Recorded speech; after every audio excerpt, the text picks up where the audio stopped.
चलिए आज एक ऐसी कहानी की बात करते हैं। एक ऐसी कहानी जो उत्तर भारत के एक छोटे से हिल स्टेशन से निकली, लेकिन जिसका खौफ आज भी लोगों के जहन में ताज़ा है। ये कहानी है कमरा नंबर 307 की। सोचिए, होटल के स्टाफ वाले आपस में क्या फुसफुसाते होंगे। यही कि तीसरी मंजिल के कमरे रात को बंदी रहने दो। ये सिर्फ एक बात नहीं थी, समझिए एक चेतावनी थी, उस रहस्य की पहली आहट जो जल्द ही सामने आने वाला था। तो बात है साल 2012 की। जगह पहाड़ों में बसा एक पुराना अंग्रेजों के जमाने का होटल शेल विहार।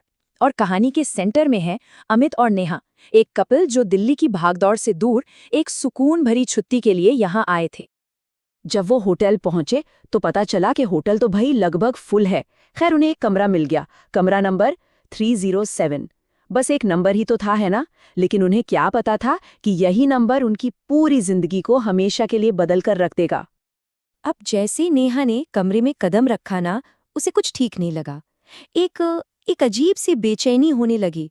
उसने कहा भी, ये कमरा कुछ अजीब सा लग रहा है। जवाब में रिसेप्शनिस्ट ने बस एक हल्की सी, थोड़ी अजीब सी मुस्कान दी और कहा, मैडम, ये हमारा सबसे शांत कमरा है। सबसे शांत कमरा? सच कहें तो ये आश्वासन कम और चेतावनी ज्यादा लग रहा था। तो अब बात करते हैं उनकी पहली रात की। यहीं से उन घटनाओं का सिलसिला शुरू हुआ जो फिर कभी रुका ही नहीं। घड़ी में वक्त हुआ रात के ठीक 2:47। ये कोई रैंडम टाइम नहीं था, ये वो पल था जब उस कमरे का सन्नाटा टूटने वाला था। और ये वक्त, ये बार बार लौट कर आने वाला था। अचानक अमित की आंख खुली। उसे लगा जैसे कमरे में वो अकेले नहीं है, कोई और भी है जो बहुत धीरे धीरे चल रहा है। पुराने लकड़ी के फर्श पर वो आवाज एकदम साफ सुनाई दे रही थी, टक टक टक।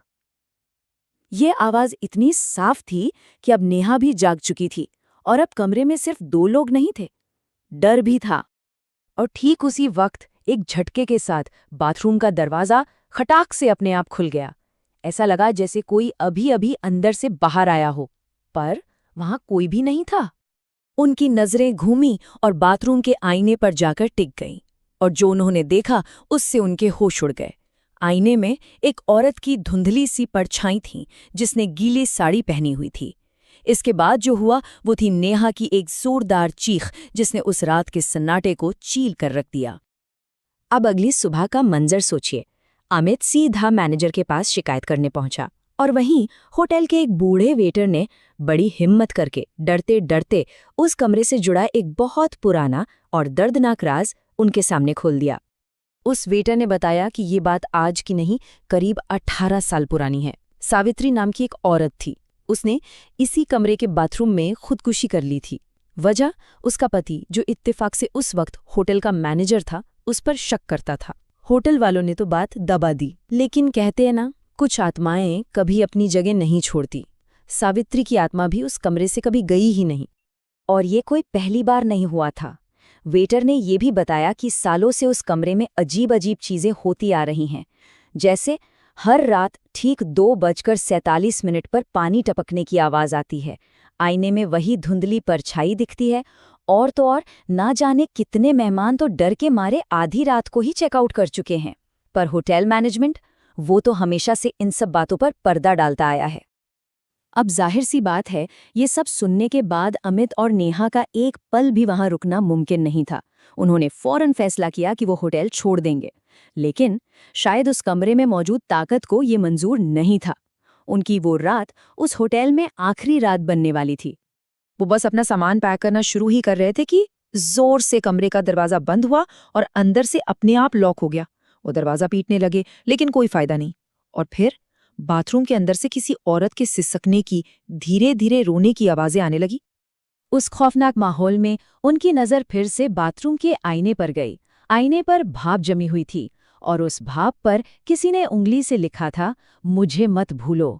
ये सावित्री का पैगाम था। अगली सुबह जब स्टाफ ने दरवाजा तोड़ा तो अंदर कोई नहीं था। कमरा खाली था। अमित और नेहा गायब हो चुके थे। उनका कोई सुराग नहीं मिला। वो दोनों उस कमरे से ऐसे गायब हुए कि आज तक उनका पता नहीं चल पाया। इस घटना ने कमरा नंबर 307 को हमेशा के लिए एक पहेली बना दिया। एक ऐसी पहेली जो आज भी उस हिल स्टेशन की हवाओं में तैरती है। कागजों पर देखें तो होटल के रिकॉर्ड में कमरा 307 हमेशा अंडर मेंटेनेंस ही रहता है। मतलब वो कमरा किसी को दिया ही नहीं जाता। लेकिन हकीकत कुछ और है। वहाँ के लोकल लोग बताते हैं कि आज भी ठीक रात के 2:47 पर उस कमरे की खिड़की की लाइट अपने आप जल जाती है। तो सवाल ये है कि क्या हुआ अमित और नेहा का? क्या वो बस गायब हो गए, या सावित्री की आत्मा आज भी उस कमरे में, उस आईने में किसी का इंतजार कर रही है? ये एक ऐसी कहानी है जो हमें सोचने पर मजबूर करती है कि क्या कुछ कहानियां वाकई कभी खत्म नहीं होती।